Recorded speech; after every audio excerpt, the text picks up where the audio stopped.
Pauline. Hi, sweetie. Hello. Question time? Because we've been very busy. Haven't done this in a little while. We have been busy. We have. A little bit of a different question for you today. Sure. When parents or caregivers are looking at choosing a school for their child, what are some things they should look for or ask? Maybe like top 3, because we both know how passionate you are and can ramble for days. Okay. Now, the type of school, so the setting that you want your child to go to, you've basically got 3, with the third one having a subset. So you can choose out of the Catholic system, the independent system, the government system, and the subset of the government system is special schools. Now, the choice of what school your child goes to in relation to Catholic government with the subset of special schools, the subset has more criteria, is a family decision. It is not a principal decision. It is not a department decision. It is a family decision. And mainstream schools will often have been known to say, look, we're probably not a good fit. Why don't you go look at a special school? They can't say that.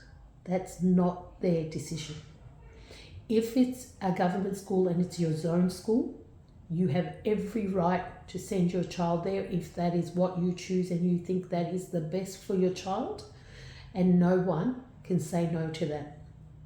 Now, if your child has, and I don't believe in full-scale IQs, but it's a political system and a criteria system, a framework that schools use to make these selections. For a special school, your child's full-scale IQ must be between 70 and 50. And that doesn't mean that if your child is 69, full-scale IQ, and you want them to go to a mainstream government school, that they don't have the right to go there. Of course they do. Okay, it doesn't matter what the IQ is. Now, the other way also that special schools consider enrolment is via a Vineland. And the Vineland looks at adaptability skills for everyday living. How does the young person cope with activities of daily living? Now, having said that, what school is right and what school's not? First of all, we, in relation to government, thing is that there's a zoning system. You know, you've got to live within a zone around a school to have automatic entry into that school. Now, there is under the enrolment a special condition for special considerations if you would like your child to go into a school that they're not zoned in relation to government system.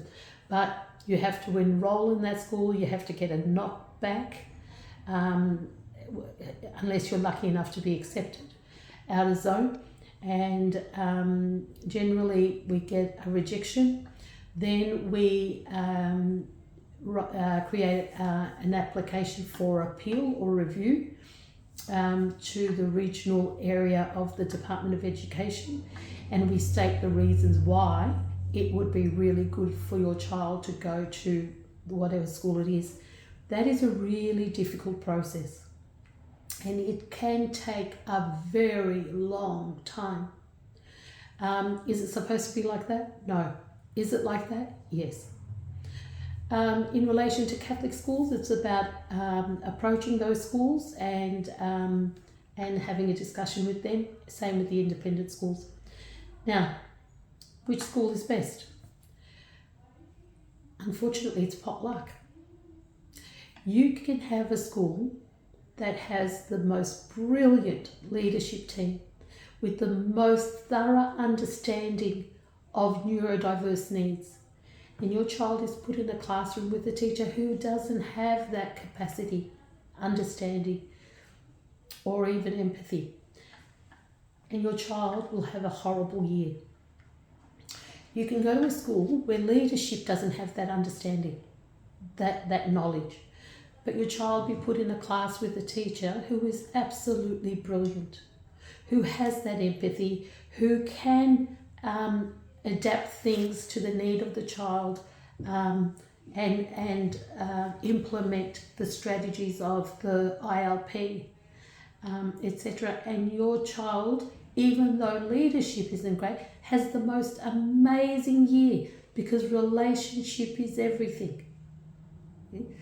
Which school is best? Potluck. It's really hard, isn't it? It is so hard. All of my children went to the same primary school.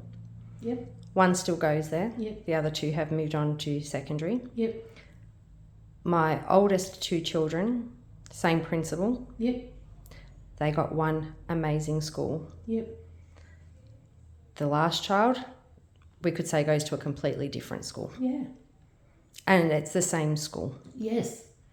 And God, I Yes. wish the principal of the old school went to a local school, because I tell you, I would have moved her. She would have followed him like a little groupie, Yeah. because he ran an amazing school. And, you know, it is about relational skills at the end. I happen to know the principal you're talking about. He was great at knowing the kids. He knew the parents He too. knew the parents. And then what that does is it filters through. Even then, you know, there are some teachers who are brilliant and do that relational.